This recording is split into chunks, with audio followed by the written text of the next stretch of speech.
Welcome everyone to the official YouTube page of CDTC. Today we'll be starting a new unit, and that is Unit 4 under the course code 114, that is Language Across the Curriculum. So today's class is going to be on bilingual, means it is in English as well as in Bengali. And today's topic is nature and objective of questioning in teaching learning process. So let's start the class by quoting the great and one of the important personality, and we can say the scientist of our time, and he is Einstein. He said, and I quote, "The most important thing in our life is not to stop questioning."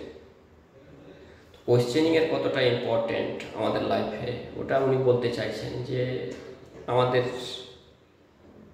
Through out the life আমাদেরকে কী করতে হবে, আমাদেরকে question করতে হবে। এই question শুধুমাত্র ক্লাসরুমের মধ্যেই সীমাবদ্ধ না। আমরা জানি যে আমরা যখন কোনো বাচ্চাকে বা কোনো স্টুডেন্টকে পড়াই, তখন there are basically 4 ways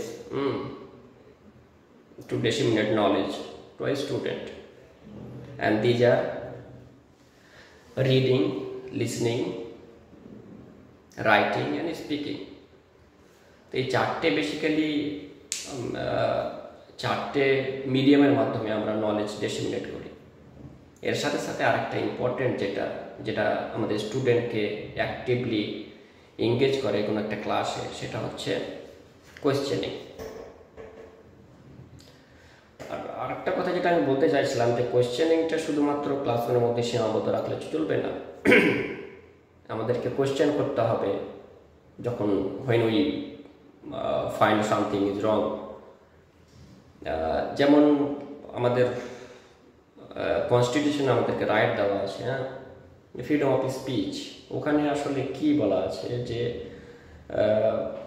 আপনি যদি কোনো কিছুর দেখেন যে কোনো এটা সোসাইটির এগেনস্টে যাচ্ছে বা কোনো একটা কান্ট্রির এগেনস্টে যাচ্ছে, তাহলে আপনি আপনার নিজের মতামত এক্সপ্রেস করতে পারেন, আপনার কোয়েশ্চেন আস্ক করতে পারেন গভর্নমেন্টকে।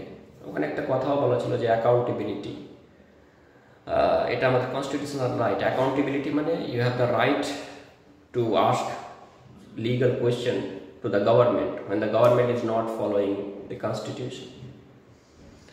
তো যেটা বলতে চাইছিলাম যে ক্লাসরুমে আসলে কোয়েশ্চেনিংটা কতটা ইম্পর্টেন্ট।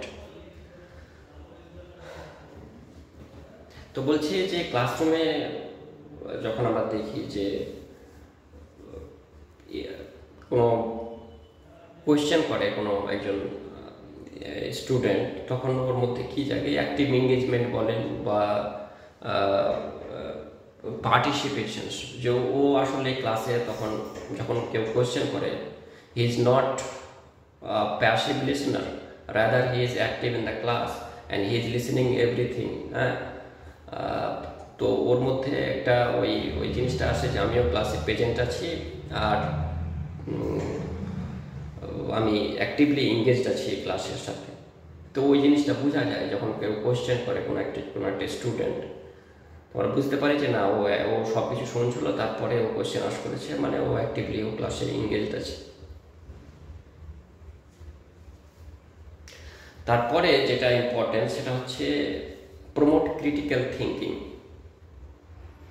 যেসব হায়ার লেভেল কোয়েশ্চেন, যেসব আমরা যেমন হোয়াট ইফ, বা যেসব কোয়েশ্চেনের মাধ্যমে যখন কোনো ওপিনিয়ন চাওয়া হয় কোনো একটা স্টুডেন্টের কাছে, তখন ওর মধ্যে হায়ার লেভেল থিঙ্কিংটা, অনেকটা ক্রিটিক্যাল থিঙ্কিংটা ওর মধ্যে আসলে হয়, ইনক্রিজ হয়, বাড়ে।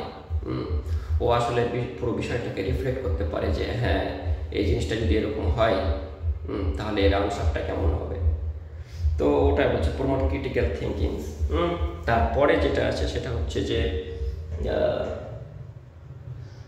ডিপার understanding of a particular topic. যখন কেউ কোশ্চেন করে তখন ওর যে ডাউট থাকে ওর মধ্যে, ঠিক আছে, ওই ডাউটগুলো ক্লিয়ার হয়ে যায় he can understand the topic more deeply. So এটা আরেকটা important. And the last one, which I can say, the boost confidence level of a student. যখন কেউ কোয়েশ্চেন করে আর ও যখন স্যাটিসফ্যাক্টরি একটা কেউ আনসার পেয়ে যায় টিচারের মাধ্যমে বা টিচার থেকে, তখন ওর মধ্যে কি হয়, ওর মধ্যে একটা কনফিডেন্স আছে। ও পরবর্তীতে ও গিয়ে আবার ওই যে রাইট যে কোয়েশ্চেন ও টিচারকে আস করে, তারপরে ওর কিউরিসিটি বেড়ে যায় ওই জিনিসটাকে জানতে। তো ওভারঅল ওর কোনো একটা স্টুডেন্টের কনফিডেন্স লেভেলকে বুস্ট করে কোয়েশ্চেনিং। এবার টিচারকে কী করে হেল্প করে কোয়েশ্চেনিং? টিচার ধরেন যে when you want to know some kind of feedback from the trainee or from the student, we ask question to know how much a student have learned the topic or grasped the concept. তো instant একটা feedback পেয়ে যায় কোনো একটা teacher ওর কোয়েশ্চেনিংয়ের মাধ্যমে।